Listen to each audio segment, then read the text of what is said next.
Prosecutorial immunity, power without accountability. It's April 28th. Welcome to YesToHellWith.com.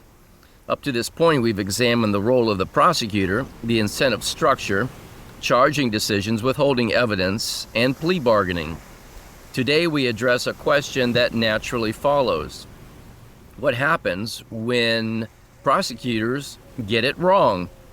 Or more importantly, what happens when a prosecutor violates his or her duty? Is there accountability or is there protection? Now, under the law, prosecutors are afforded what is known as immunity, specifically prosecutorial immunity. And this doctrine was firmly established in Imbler versus Pachtman. The court held that prosecutors have absolute immunity from civil suits for actions that are intimately associated with the judicial phase of the process. Now let's pause and understand what that means. Absolute immunity, not limited, not conditional in most cases, as in absolute. So as long as the actions fall within the scope of prosecutorial function. Now, on its face, that may seem troubling because it raises an immediate question. If a prosecutor cannot be sued for actions taken in their official capacity, then where is the accountability? But before we jump to conclusions, we must understand the reasoning behind this doctrine. The court's concern was this: if prosecutors were constantly exposed to personal liability, they might hesitate. They might avoid difficult cases. They might act defensively instead of decisively. And in doing so, the system itself could be weakened. So immunity was designed to protect the function, not the individual, to allow prosecutors to perform their duties without fear of personal consequence. Now, that is the theory. But as with everything we've discussed in this series, we must examine how theory meets reality. Because here is the tension. When protection becomes too broad, accountability becomes too narrow.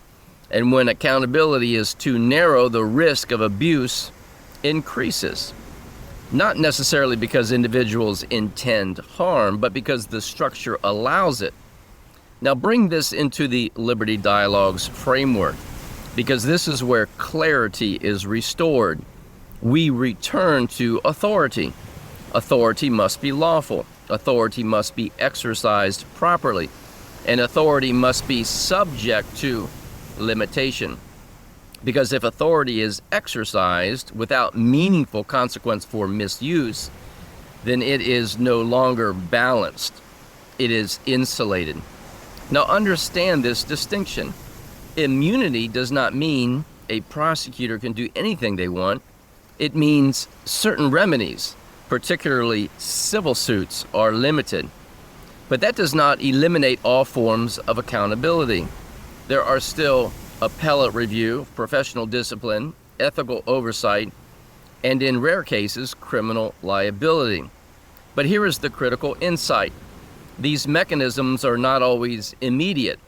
They are not always effective. They are not always invoked. So in practice, the perception emerges. The prosecutors operate with a level of protection that is not easily challenged. Now, within the Liberty Dialogues, we do not argue that immunity should or should not exist. That is not the point.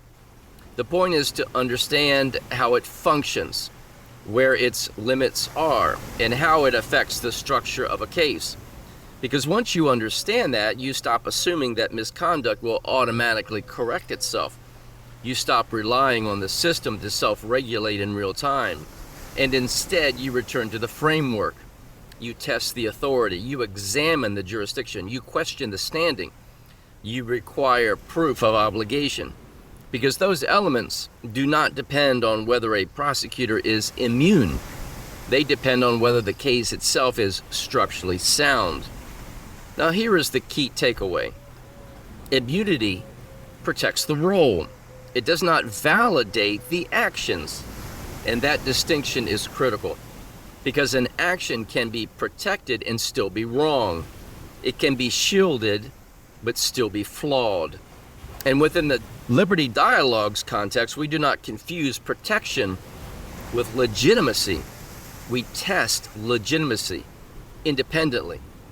And as always, may truth reign supreme.